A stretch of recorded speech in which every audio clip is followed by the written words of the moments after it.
Bonsoir à tous et bienvenue sur le plateau de l'Heure des Pros. Ce soir, nous sommes avec Marie-Estelle Dupont. Vous êtes psychologue clinicienne et ce sera passionnant de vous écouter dans une seconde. Jean-Claude Dacier que vous connaissez, Jérôme Béglé que vous connaissez, Yvan Rufol que vous connaissez, etc. Je voulais vraiment qu'on vous écoute parce que vous portez sur cette séquence une analyse de clinicienne, de psychologue qui est peut-être différente. Et notamment, vous parlez beaucoup de la peur, qui serait le 5e cavalier de l'Apocalypse. Qu'est-ce que ça veut dire ? L'image des 4 cavaliers de l'Apocalypse m'est venue en fait pour répondre à cette sorte de déprime ambiante qu'on ressent beaucoup.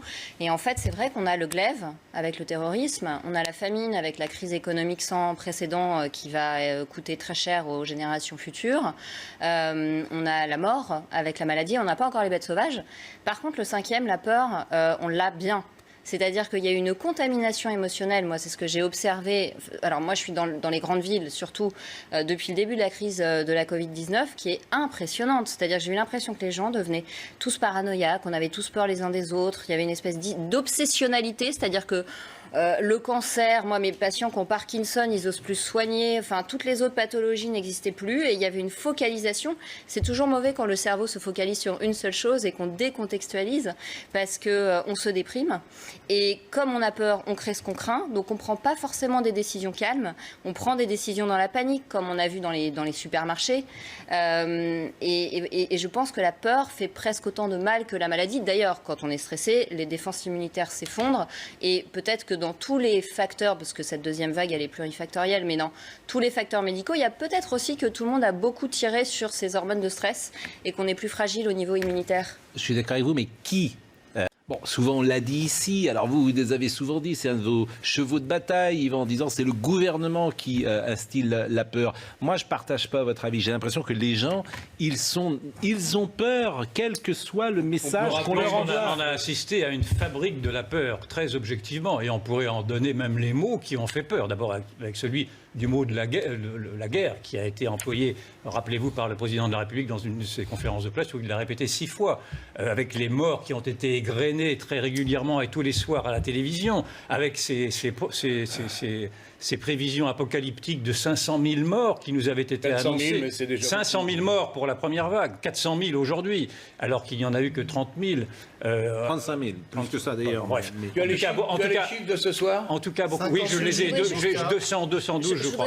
Madame Dupont. Ce que je veux dire par là, c'est que cette fabrique de la peur, elle amène d'abord la lâcheté, elle amène la soumission et surtout, elle annihile tout le courage. Et aujourd'hui, ce que l'on voit aujourd'hui, c'est une sorte de peuple, une partie du peuple qui rampe, qui partrouille dans le fond et qui devient docile à des oukases sanitaires qui sont des oukases qui deviennent pour moi consécutifs d'une sorte de tyrannie sanitaire, de doctrine d'un sanitairement correct qui amène à une dictature. Et un peuple qui a peur ne peut plus résister face à une dictature. Alors, je pense que c'est important. Quand vous dites que les gens se soumettent, moi, ce qui m'inquiète, les patients, j'ai plein de réactions chez mes patients. Celle qui m'inquiète le plus, c'est ceux qui me disent « j'ai arrêté de réfléchir ». Parce que le problème, j'ai arrêté de réfléchir, maintenant je fais ce qu'on me dit. Parce que le problème, c'est pas du tout de créer du conflit politique. Et puis alors moi, j'ai pas le droit déontologiquement d'être là-dedans et je suis pas là pour ça. Ce qui m'inquiète, c'est un symptôme de dépression pour moi quand on me dit j'arrête de réfléchir. Parce que quand même, on travaille et on éduque nos enfants avec notre pensée. Donc si on arrête de penser, c'est un problème. Le pays ne va pas se relever facilement. Mais parce que, je veux dire, l'argument de venez voir en réa et des gens meurent, cet argument emporte tout. Quand Emmanuel Macron, l'autre jour, a dit 400 000 morts, ça emporte tout, ça clôt. Je ne sais pas d'où sort ce chiffre. Et d'où ça sort. Et par définition, ça clôt plié à ces règles-là. Jean Castex incarne la haute administration en France, sourde et aveugle. Le réel n'existe pas. Je vois un autre défaut. C'est tout. Je veux dire, on peut en parler pendant des heures. Donc le réel n'existe pas. Vous lui dites, le cordonnier, il va mourir. Et il n'y a aucun risque sanitaire pour lui. C'est pas qu'il dit que ça n'existe pas. C'est pas qu'il dit c'est pas son problème. Mais il nie le réel. Mais on lui dit mais ce cordonnier là, il est tout seul. On peut rentrer dans sa boutique. Il n'y a aucun danger. Et il ne sait pas quoi répondre. Donc, ces gens... C'est la nouvelle idéologie. Mais il est gouverné par la peur. Moi, j'ai quelqu'un qui m'a dit, en parlant d'Olivier Véran, il ne réfléchit plus. Voilà, ils sont terrorisés. Oui, ils sont terrorisés. Ils sont terrorisés. C'est-à-dire qu'il y a eu en plus...